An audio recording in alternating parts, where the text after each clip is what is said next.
Barkanmu da dawowa cikin wannan sabon bidiyo namu na uku a cikin darasi na HTML da muke yi. A bidiyon da ya wuce mun yi bayani akan waɗannan tag ɗin,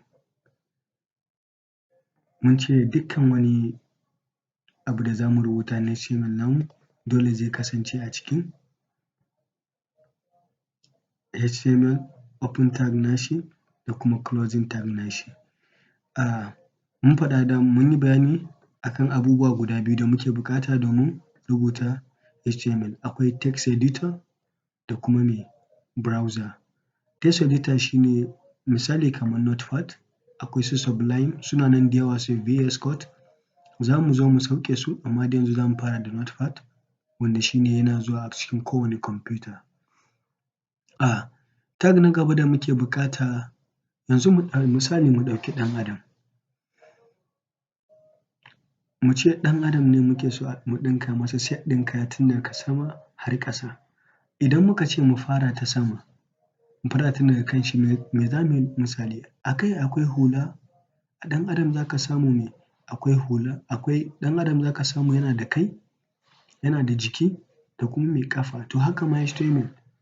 Tag na gaba da muke buƙata akwai tag ɗin da muke ce masa head, haka height wannan open nashi akwai kuma closing nashi. Misali mu ce akwai closing na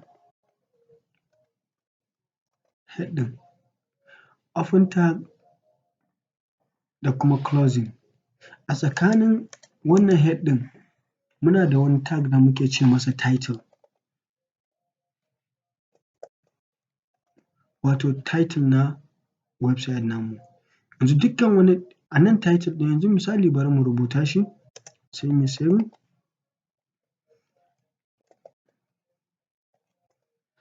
To ban ma yi bayani ba yaya ake saving ɗin file na HTML.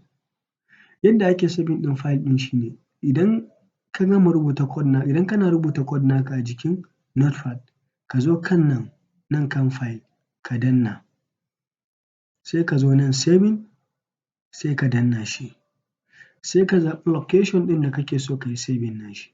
Ni misali zan ce zan sa a kan desktop misali. So yanda ake saving ɗin HTML file, idan shi ne ana saving nashi ne a sa index.htm.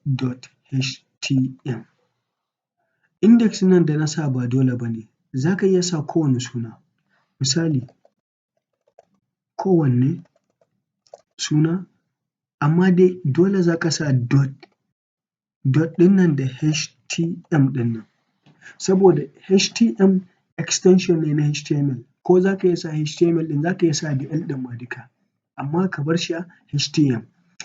To abin da ya sa na saka index shi ne ɗabi'a ce ta waɗanda suke ƙirƙiran website suna saka shi index.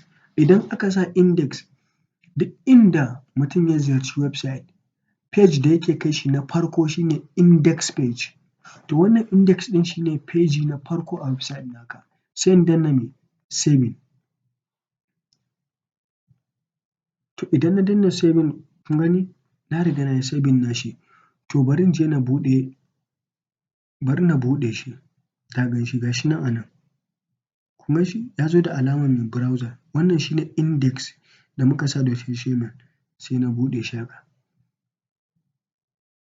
Duk da cewa na yi rubutu amma ga shi ya zama fari, kun ga a saman nan duk da cewa dai na yi rubutu ga shi nan ya zama fari.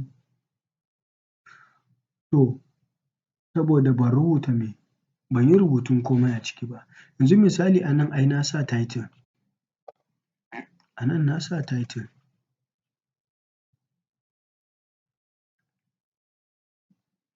a nan na sa title. To title ɗin da na sa a nan sai ya ce kun gani ga sunan wannan ɗin ya fito index.htm.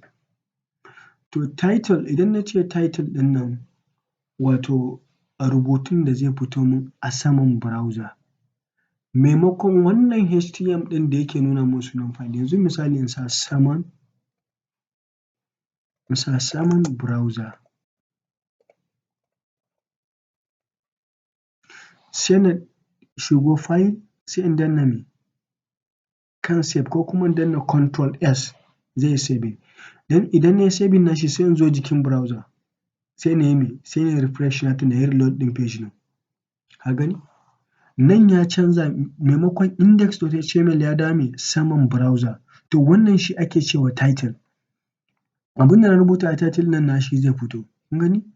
Wannan. Yanzu da zan ƙara in ce wannan saman browser ne. Yanzu misali sai in danna control S ko kuma ka shiga cikin nan ka danna me save. Idan ka yi reload nashi ka gani wannan browser ne. To wannan shi ne title. Kuma title a cikin me head yake zuwa. To bayan head kamar yadda na faɗa bayan kai a jikin ɗan adam muna da gangar jiki wato body. So muna da tag da ake ce masa body tag. Open and closing tag na body.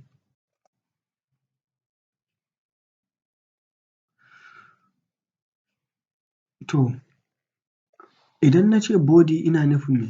Ina nufin nan wannan shi ne body wannan farin jikin browser ɗin nan gaba ɗayansa shi ne body na browser.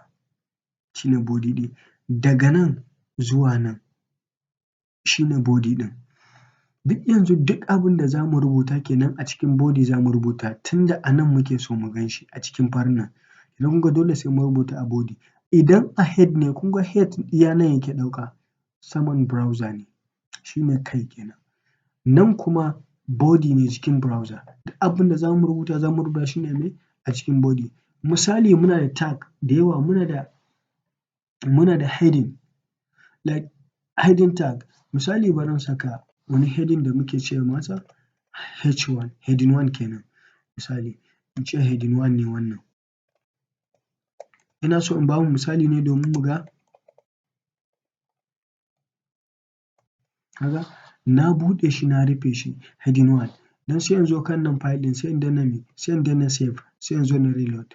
Kun gani? Heading ya fito a nan. Ya fito me a jikin body. Bai fito a me ba bai fito a title ba bai fito a saman body ba. Saboda me? Saboda a jikin body duk abin da za mu yi nan gaba a jikin body za mu yi. Wannan shi ne. Yanzu misali in da zan canja wannan nashi text ɗin jikin H1 ɗin na rubuta haka na danna control S na yi saving na zo nan na yi replace kun gani ya dawo Facebook. So haka abin yake. Nan duk abin da za mu rubuta yanzu za mu rubuta shi ne me a cikin body namu. Wannan shi ne. Insha Allahu a videos namu na gaba za mu yi bayani akan headings da sauran tag. Ku ci gaba da bibiyan mu. Mun gode.